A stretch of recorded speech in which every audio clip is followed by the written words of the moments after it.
Hello, আসসালামু আলাইকুম। দেশে যাওয়ার জন্য রেডি, ব্যাগ ট্যাগ সব রেডি। এই যে বাইরে আমার সাথে যাবে। এখন বাজে হচ্ছে 7টা, ফ্লাইট হচ্ছে 11টায়। তো 3 ঘন্টা আগে যাইতে হয়। এখান থেকে এয়ারপোর্ট যাইতে হয় আধা ঘন্টার মতো লেগে যাবে। সো বেরিয়েছি সবাই, দোয়া করেন যেন সেফলি আসতে পারি। অবশ্য আপনারা জানেন না, এখন এটা দিলে হয়তো জানবেন। দেখা হবে সবার সাথে ইনশাল্লাহ বাংলাদেশে। শেষ পর্যন্ত ভাই 1 বছর পর দেশে যেতেছি।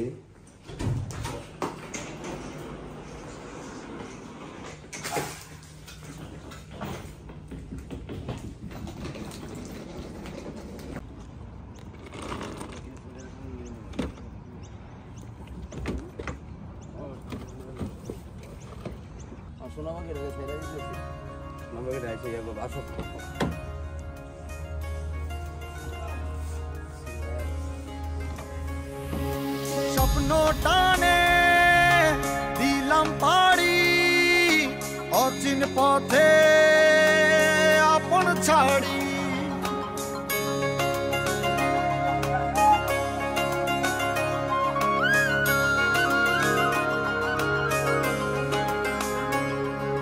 স্বপ্ন টানে দিলাম পাড়ি অচিন পথে আপন ছাড়ি। ভিতরে ঢুকে গেছি, এখন চেক ইন করবো। চেক ইনের জন্য আমার এয়ারলাইন্সের চেক ইন সেকশন খুঁজতেছি। তো স্ক্রিনে আমি দেখতেছি সিঙ্গাপুর এয়ারলাইন্স কোনটা। সিঙ্গাপুর এয়ারলাইন্স ই। তো এখন আমরা আছি ডি, এর মানে হচ্ছে সামনে হচ্ছে ই।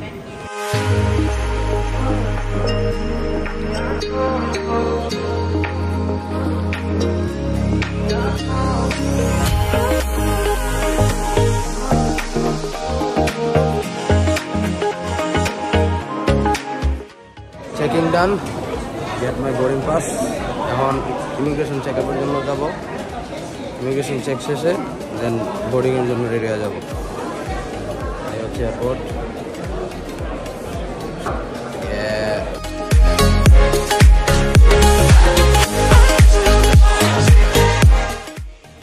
সো ইমিগ্রেশন চেক আপ শেষ। বাংলাদেশের মতো এত কিছু খোলায় না, জাস্ট বেল্ট, মোবাইলগুলো রাখতে হয়, ব্যাগ রাখতে হয়, জ্যাকেটটা খুলছি, দ্যাটস ইট। সো শেষ। এখন হচ্ছে এই সেকশনটা হচ্ছে tax and duty free section, কেউ স্বপ্ন বুকিং করতে চায়। আর তারপর হচ্ছে আপনার গেট নাম্বার দেওয়া আছে, আপনার ফ্লাইট কোন গেট পেয়ে যাবে সেটা দেওয়া আছে।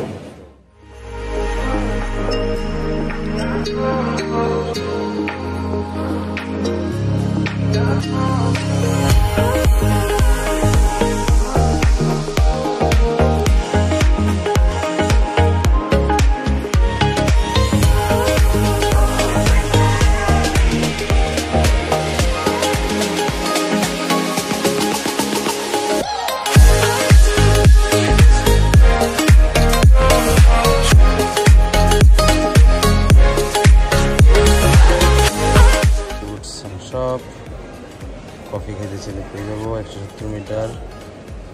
ওকে, আমি এখানে আছি এখন, এখান থেকে এখানে যেতে হবে। Gate 9, KFC, McDonald's. সেখানে কিছু খায় টাকা আমাকে খরচ করা দরকার নেই। প্লেন 11টার সময় ওঠার পর এমনিতেই দিব।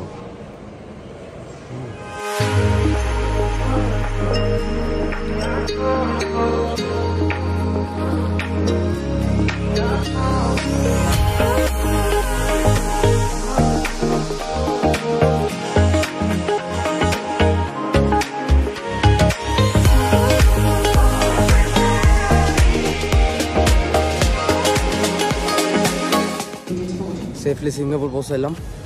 এখন সিঙ্গাপুর থেকে ঢাকার ফ্লাইট এটা খুঁজবো। এই যে ওই ফ্লাইট উঠবো, এটা 3 ঘন্টা পর। এখন টার্মিনাল থেকে যাই।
retard. Spoilers? বাংলাদেশে পৌঁছে লাস্ট এখন ব্যাগগুলো কালেক্ট করার জন্য দাঁড়ায় আছি। ইমিগ্রেশনে কিছু করে না, যখন বলা হয় যে অস্ট্রেলিয়া থেকে আসছি, দীপার দাব সিল, you are ready to go. কিন্তু এখানে এসে তার ওই সার্ভিস নেই, এখানে মানুষ আর মানুষ। সো ব্যাগ নিতে একটু টাইম লাগবো, ব্যাগটা নেওয়া হলে শেষ। এই তো সময় ফিরে আসা